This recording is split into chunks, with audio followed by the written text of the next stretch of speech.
সুপ্রভাত সুপ্রভাত, কেমন আছেন বন্ধুরা? আশা করি ভালো আছেন, সুস্থ আছেন। আমিও ভালো আছি। আপনাদের সুস্থতা কামনা করি। শ্রাবণী এমএস ব্লগে একটা নতুন ভিডিওতে আপনাদের অনেক অনেক স্বাগত জানিয়ে ভিডিওটা আজ এই পাতাবাহার দিয়েই শুরু করলাম। ভাবি আর ছেলেটা অফিস বেরোচ্ছিল, ওদের দাঁড়াতে গিয়ে চাটা ফুটে কিরম বিচ্ছিরি হয়ে গেল দেখুন। তো চলুন চাটা একটু খেয়ে নিই তারপরে আজকে ভেবেছিলাম ভিডিও দেবো না, করবো না, কিন্তু এই যে ভিডিও এমন একটা নেশা, তো তাতে যাই হোক না কেন আপনাদের ভালোবাসার জন্য ছেড়ে দিতে পারি না, ছাড়তেও পারছি না। তো যাই হোক, চলুন চাটা ছেঁকে ফেলে একটু খেয়ে নিয়ে তারপরে কাজে লাগবো।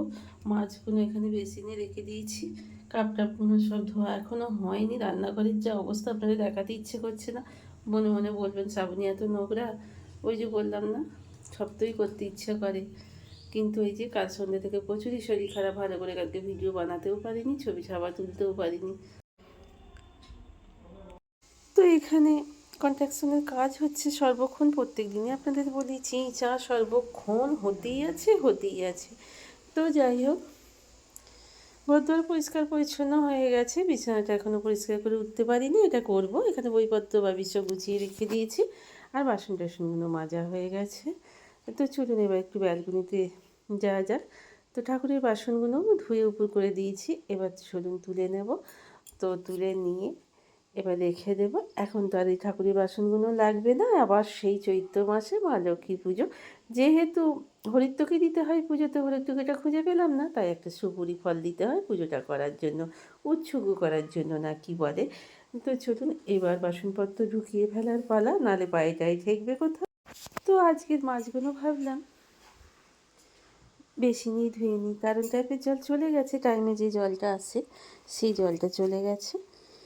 তো তাই বাধ্য হয়েই আমাকে বেসিনে ধুতে হচ্ছে। আমি বেসিনে এত মাছ ধুই না, কারণ যতই বলুন, যতই বেসিনটাকে আমি ভালো করে মেজে নিই না, পরিষ্কার করে নিই না কেন, একটা আঁশটি গন্ধ থেকেই থাকে। বাবি একদমই মানে সহ্য করতে পারে না, মাছটা খেতেও পছন্দ করে না। জোর করে মাছ না খেলে হবে?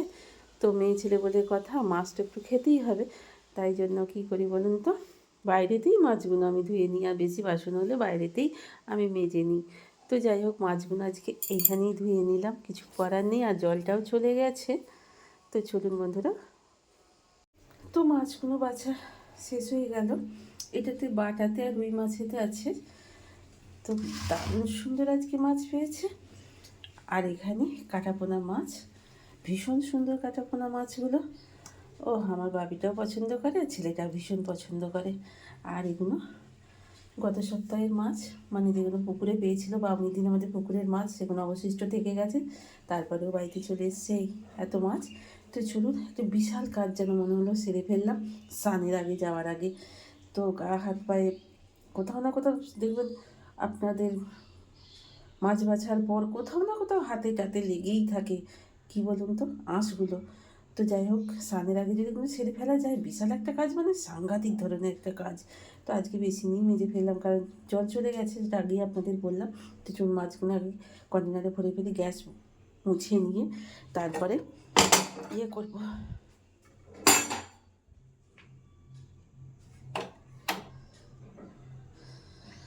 ওই এতক্ষণ ধরে দেখুন কীরকম অঘটন ঘটাতে, এতক্ষণ ধরে গ্যাসটা জ্বলছিল, আমি অফ করতে ভুলে গেছি, কখন থেকে জ্বলছে আমার খেয়ালই নেই। এই করে করে আমার গ্যাস অর্ধেক শেষ হয়ে যায়, জানেন, বিপদও হয়ে যেতে পারে। কোন দিন কী বিপদ বসিয়ে বসে থাকবো আমি নিজেই জানি তার সংসারে। তো অনেকক্ষণ থেকে একটা ভাব পাচ্ছি, যেন মনে হচ্ছে আগুনের ভাব রয়েছে কিরম। দেখুন এই এতক্ষণ অফ করলাম, ছি আপনাদের সামনে আপনাদের শেখাবো কি, আমি নিজেই অশিক্ষিতর মতো কাজ করে ফেলছি বন্ধুরা। কালকের অল্প একটু খিচুড়ি আছে, বাবিকে খিচুড়িটা গরম করে দিয়ে দিয়েছি, এটা হাঁড়িটাকে ইয়ে করে রেখে দিয়েছি। আমারও বাসি খিচুড়ি খেতে খুব ভালো লাগে, যদিও সয় না। তো আর কালকের তরকারি আছে মাছের আর পেঁয়াজ শাকের। তো চলুন বন্ধুরা, এবার স্নানে যাওয়ার পালা। ভাতটা চাপিয়ে দিয়েছি, মাছটা যেগুলোকে একেবারে যেগুলো লাগবে ম্যারিনেট করে রেখে দিয়েছি, বইতে পারছি কাঁটায় কাঁটায় পুরো 11টা। এইবার ভাতটা হচ্ছে, গরম গরম ভাত খাবো আজকে, বেশ গরম ভাত তো খাওয়া খুব একটা জোটে না। তো যাই হোক, রাতের দিকটা হয়। তো চলুন এবার স্নানে যাই, তারপরে পুজো টুজো করে ব্রেকফাস্ট আজকে আর খাওয়া হবে না, কারণ অনেককে দেরি করে উঠেছি, দেরি করে উঠলে নিজেদেরই তো সমস্যা, নিজেরাই ডেকে আনি, তাই না? চলুন, জল ফল সব রেডি হয়ে গেছে, গরম জলও নিয়ে নিয়েছি। এবার স্নানটা করে নিই ঝটপট করে, তারপর পুজোটা সেরে নিই, তারপরে একেবারেই ভাতে জলে খেয়ে নেব। তো চলুন স্নানটা করে ফেলি।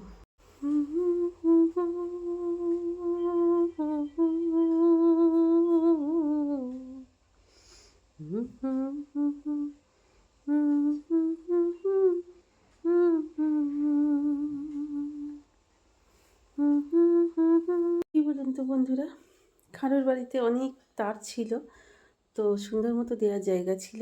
এখন এটা আমার রেন্টেড হাউস, আপনারা অনেকেই জানেন, আপনাদের জানিয়েছিও। তো যাই হোক, কী বলুন তো, নিজের বাড়ি থাকতে যখন অন্যের বাড়িতে থাকতে হয়, সেটা যত ভালো বাড়ি হোক না কেন, অট্টালিকাই হোক, অ্যাডভেস্টারি ঘরই হোক, জলই পড়ুক আর জল নাই পড়ুক, তবু তো পরের বাড়ি। তো কী বলুন তো, এই যে নিজের বাড়ি থাকতেও নিজের বাড়ি ছেড়ে আমরা অনেক অনেক ভাড়াটে বাড়িতে নিজের পয়সা দিয়ে আমরা এরকম রেন্টেড হাউসে থাকি, তো ফেস করতে হয় অনেক রকমের পরিস্থিতি। তো যাই হোক, ভালো দেখতে গেলে তো হয় না, ভালো জায়গায় থাকতে গেলে, ভালো রকম ভালোভাবে থাকলে এরকম কিছু সমস্যার সম্মুখীন হতে হয়। তো যে ভুল আমরা মানুষরা করে ফেলেছি, আমরা মানে যেসব ভুল আমরা করে ফেলেছি, আমরা বিশেষ করে আমি আর বাচ্চুবাবু, জীবনে ওই যে বললাম না, অনেক অনেক ভুল থাকে যা মানুষকে নিশ্চয় রিক্ত করে তোলে। অনেক চেষ্টা করলেও সে ভুলের কখনো ক্ষমা হয় না, এবং ভগবানও ক্ষমা করেন না। কত কষ্টের পয়সাগুলো এই রেন্টেড হাউসে দিতে হবেই, কারণ কি বলুন তো, বাড়িতে ফেরার আর কোনো উপায় নেই। কারণ যেখানে এই শহরের সুযোগ সুবিধাগুলো আমরা পেয়ে গেছি, আর সেই শহর ছেড়ে আমরা আর গ্রামে ফিরে যেতে পারি না। অনেক মানুষই আছে এমন ধারা।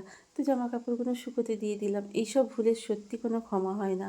নিজেদের কত কষ্টের পয়সা, কত স্বাদের, কত পয়সা এইভাবে জলে চলে যায় আমাদের মানুষদের নিজেদের একটু সুখে থাকার জন্য। এগুলো সত্যি সত্যিই একটা বিশাল ভুল। তো কিছু করার নেই। তো চলুন, কাচাকুচিগুলো শুকোতে দিয়ে চলে এলাম মাছের ঝালটা করতে। মাছের ঝালটা হয়নি, তো ভাবিকে তো একটা মাছ ভেজের খিচুড়ি দিয়ে দুপুরে খাওয়া দাওয়াটা দেখালাম না বন্ধুরা, আপনাদের সঙ্গে শেয়ার করা হলো না। তো বড় বড় মাছের ঝাল দিয়ে আর ওই একটু খিচুড়ি ছিল, পেঁয়াজ শাকের তরকারি দিয়ে ভীষণ সুন্দর আজকে লাঞ্চটা করেছি। আর বিকেলে ঘড়িতে বাজছে এখন 4টে, বেরিয়ে পড়েছি হাঁটতে। এই টাইমটাতেই আমার হাঁটার সময় হয়। তো চলুন বন্ধুরা, হাঁটতে প্রায় বেজে যায় 5টা 15 নাগাদ। সেই সময় বাড়ি ফিরে একটু সন্ধে দিই, আর আমার একটা নাতির সঙ্গে দেখা হয়ে গেল। নাতিটা আমায় খুব ভালোবাসে, সর্বক্ষণ ছাদের ওপর থেকে ডাকে ও ঠাম্মি ও ঠাম্মি, সেটাও আপনাদের সঙ্গে দেখিয়েছি। এই দেখুন, ওরাও বেড়াতে বেরিয়ে পড়েছে, ওর ঠাকমা ঠাম্মি নাতিকে নিয়ে বেরিয়ে পড়েছে। তো এবার বাবা আজকে আর আমার সঙ্গে কথা বলছে না। তো চলুন, ওর কথা একদিন আপনাদের আবার একদিন শুনিয়ে দেব। তো চলুন, আমি এবার গুটি গুটি পায়ে এগিয়ে যাই হাঁটার পথে। হরে কৃষ্ণ হরে কৃষ্ণ কৃষ্ণ কৃষ্ণ হরে হরে, হরে রাম রাম রাম হরে হরে, হরে কৃষ্ণ কৃষ্ণ কৃষ্ণ কৃষ্ণ হরে হরে, হরে রাম রাম রাম রাম হরে হরে।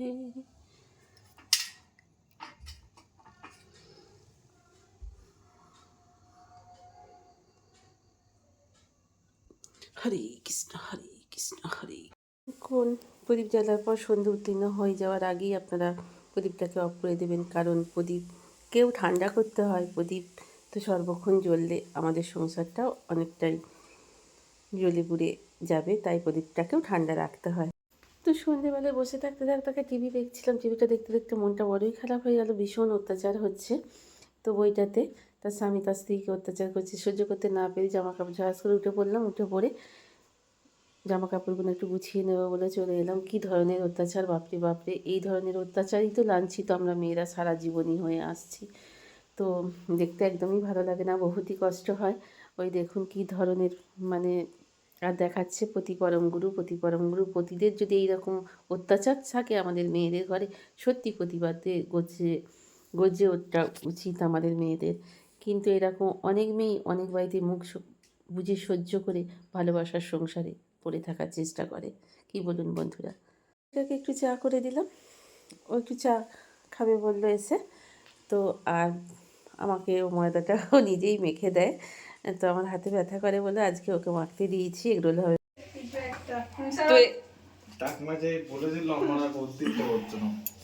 তো এখানে চলছে না, এগ রোল পর্ব তো কেমন হচ্ছে আপনারাই কমেন্টে বলবেন। রুটি এখানে সেঁকে ওভেনের মাথার ওপরে বসানো আছে, আর কে করছে একবার দেখুন। কমেন্ট তো কি বলবেন না, কি আর করার। এটা কি হলো, এদিকটা পেলো না তো, এই মরণ বলে দেখো না, খাবে তো তোমরাই। তো চলুন, খাওয়া দাওয়া শেষ করলাম, করে এসে এবার একটু ঘরে বসলাম। এবার মুখে একটুই আপনাদের ক্রিম কারাম একটু থুপে নেব। তো যাই হোক, নাহলে তো হবে না। সেই গ্রীষ্মের জমি ফাটার মতো হাত পাশা ফেটে ফুটে চৌচির হয়ে যাবে। তো যাই হোক, কালকে আমার যেসব বন্ধুরা বলেছেন খুব ভালো ভিডিও হয়েছে, তার যদি শ্বেতা বাসু, শৈলেন্দ্র বসু, ওরা অলওয়েজ আমার পাশে থাকে, ওরা আমার ভীষণই কাছের মানুষ, আপনারা সবাই জানেন।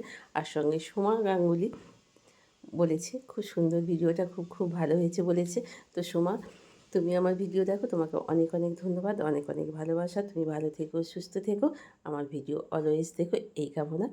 তো যাই হোক, তোমাকে অনেক অনেক কনগ্রাচুলেশান জানি। আজকের মতো ভিডিওটা এইখানেই শেষ করলাম। ভালো থাকবেন, সুস্থ থাকবেন, হাসি খুশি থাকবেন। Good night.